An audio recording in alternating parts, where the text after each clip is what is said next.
شكرا يا ربي شكرا هديت قلبي شكرا نورت دربي شكرا شكرا يا کھائی جا سکتی، اس بات کو یاد رکھیں۔ اسی طرح جو ہے نظر بد کا اتارا ہے نا، اسی طرح جو ہے بیماریاں ہو جائے تو تعویذ اور گنڈوں سے ہم دیکھتے ہیں لوگ علاج کرا رہے ہیں، یا جادو ہو جائے تو اس کا جواب جادو سے دے رہے ہیں، جبکہ یہ عقیدہ کفری اور شرکی عقیدہ ہے، یہ عقیدہ توحید کو خراب کرنے والا عمل ہے۔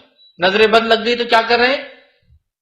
جھاڑو سے اتاری جا رہی ہے، نمک سے اتاری جا رہی ہے، انڈوں سے اتاری جا رہی ہے، کالے مرغے سے اتاری جا رہی ہے، الٹے پر کے مرغے سے اتاری جا رہی ہے، اور کوئی تو اللہ رحم کرے بڑا باغل سے بھی اتارتے ہیں۔ نظر لگ گئی نا تو سیدھا معاملہ الٹا ہو گیا، تو الٹے جانور سے سیدھا کرتے معاملے کو پورا، بڑا باغل الٹا لڑکتا تھا، اللہ رحم کرے۔ سوچیے آپ، جبکہ وہ جانور بڑا باغل حرام ہے کھانا، ظاہر سی بات ہے اسے قربانی بھی نہیں ہو سکتی، کائے کے لیے اسے نظر اتارے؟ سمجھی بات؟ تو کوئی جھاڑو سے اتار رہا ہے نظر، نظر بد بیماری یا جادو میں، نفسیاتی پریشانیوں میں تعویذ اور گنڈوں کا ہم لوگ سہارا لیتے ہیں اور بہت معمولی سمجھتے ہیں۔ میں اللہ رحم کرے، میں نے ایسے لوگوں کو دیکھا جو بہت اپنے آپ کو کتاب و سنت کا ماننے والا کہتے ہیں، لیکن دین کی اساس کو شاید سمجھ نہیں پائے، بیمار ہو گئے کچھ دن تو ادھر ادھر دیکھا، کوئی دیکھتے نہیں رہا، ایک باندھ لیا تاگا، اب سامنے دکھنے کو بلکہ یہاں باندھ کے رکھتے ہیں، فل استین ہمیشہ پہنے ہوئے رہتے، وہ تاگا بہت چھوٹی سی چیز ہے لیکن آخرت کے اعتبار سے جو نقصان دیں گی، ان امیجنیبل لاسز کریں گے، یاد رکھیے، ایسا نقصان کریں گے کہ ہمیشہ کی جنت سے محروم کر کے ہمیشہ کی اللہ کی آگ میں ڈال دیں گے، ایک تاگا۔ اب میں تو ہمیشہ کہ لوگ بہت برا فیصلے بھی آپ اتنے باتوں کو ایسا بول دیتے ایک دم خطرناک، ایسا تھوڑی رہتا۔ میں تو کہتا ایک ٹیکا بھی انسان کے جہنم میں ہمیشہ کے جانے کے لیے کافی، اگر اس عقیدے پہ مر جائے، نظر نہ لگے میرے بیٹے کو، یہ ٹیکا آپ کے بیٹے کو جو لگا ہے یہ حفاظت کریں گے اس کی؟ آپ سوچتے ہیں وہ کالا دھبا جو خود پتہ نہیں کس آگ کے لو سے جلا کر بنا ہے، اگر یہ عقیدہ آپ کا یہ حفاظت کریں گا تو گویا آپ نے اللہ کے ساتھ شرک کیا کہ یہ کالا دھبا آپ کی حفاظت کر سکتا ہے، نظر سے بچا سکتا ہے، ایک ٹیکا جہنم میں لے جانے کے لیے کافی ہے، مذاق نہیں ہے۔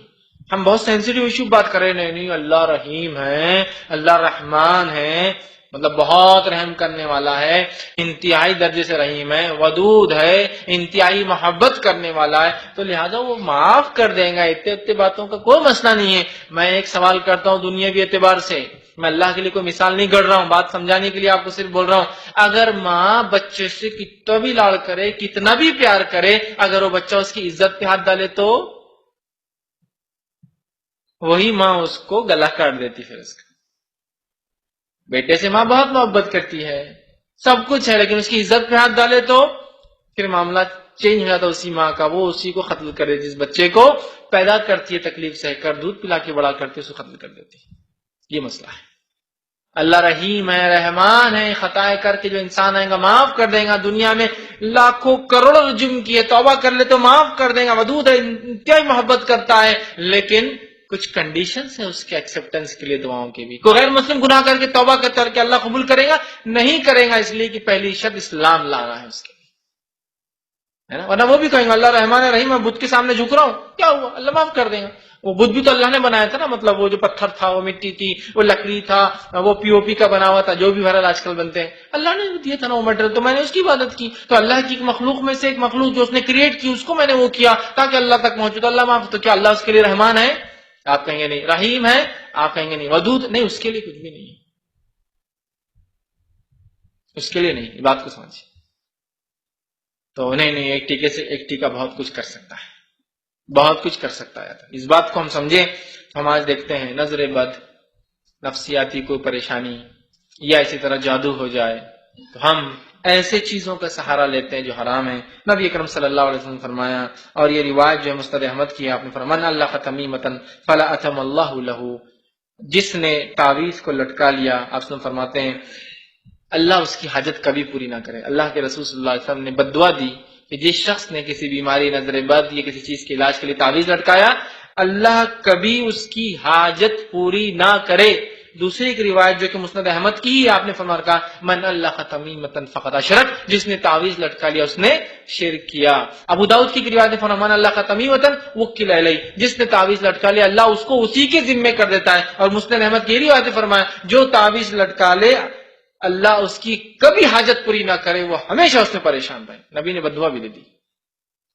ارے نہیں، یہ وہ غیر مسلموں کی تعویذ تھے جو آپ سب کے زمانے میں تھے، مسلمانوں کے دیے ہوئے تعویذ جائز ہے۔ میرے بھائی، اللہ کے رسول نے کوئی فرق کیا مسلمان کے تعویذ یا جو میں دے دے میرے صحابہ کے تعویذ؟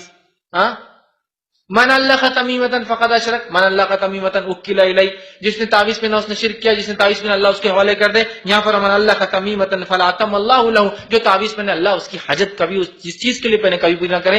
ایک روایت میں آپ نے فرمایا ایک شخص نے ایک کڑا پہنا ہوا تھا ہاتھ میں، ابو داؤد کی روایت ہے، آپ نے کہا یہ کڑا کیا؟ ڈنڈ پر کڑا تھا۔ بہت سے لوگ ہمارے پاس پہ چاندی کے، سونے کے، پیتل کے، تانبے کے کڑا تھا، کہا یہ کیا؟ تو کہا اللہ کے رسول ایک جلد کی بیماری ہوتی ہے، میں نے اس کی حفاظت کے لیے پہنا۔ تو آپ نے فرمایا جلدی اتار دے ورنہ اللہ تجھے بہت جلدی اس بیماری میں ڈال دیں گا۔